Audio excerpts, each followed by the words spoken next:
Hello， 欢迎来到志高的收藏。今天我们要带来的开箱是七龙珠一番赏超决战的 H 赏悟饭，此造型为1994年的剧场版危险双人组超战士难以成眠的悟饭。这部剧场版里面最有名的一幕就是父子三人的龟派气功，本次的入手价为台币105英元。之前我们就有开箱过一赏的布罗利，有兴趣的朋友可以观看我上一支影片哦。那我们就来开箱吧。悟饭在七龙珠后期逐渐有被边缘化的趋势，尤其是近几年的商品数量不多，加上长大的悟饭真的蛮少见的，还有大比例的 MSP 跟 G-Ross 系列更是只有出过小时候的版本。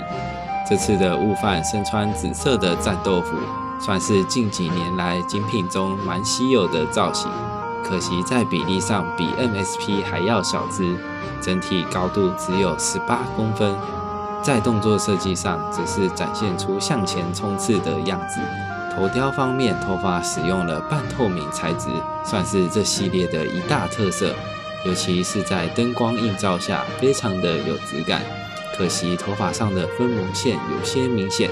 另外在面相方面，眼睛的涂装上没有什么问题，但在牙齿的部分有轻微的溢漆现象。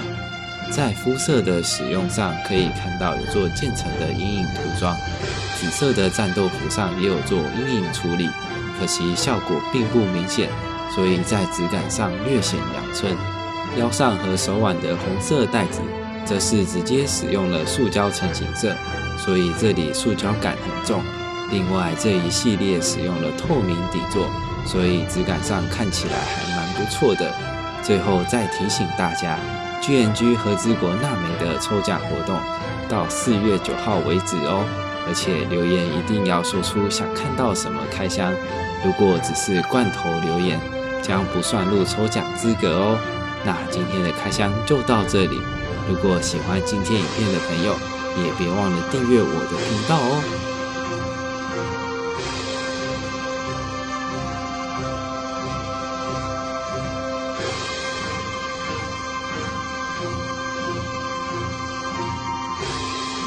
如果喜欢今天的影片，欢迎订阅、按赞、分享，还有追踪我们的 Facebook 跟 Instagram。未来有希望开箱什么玩具，也欢迎在底下留言。那我们下次见 ，See you。